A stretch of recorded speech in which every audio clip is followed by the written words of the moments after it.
Patrick, what causes abnormal noises and vibrations in a generator? Electrotechnical officer. Chief, misalignment between the engine and alternator can cause excessive vibrations. Can mechanical wear also be a cause? Yes, worn out or loose bearings and couplings can create knocking or grinding noises. What electrical issues can cause vibrations? Uneven phase loading or a shorted winding can create unbalanced torque. How can we detect misalignment early? EO, by checking alignment regularly and inspecting for unusual vibrations.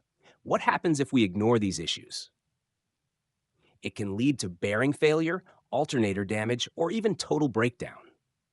How do we prevent these problems?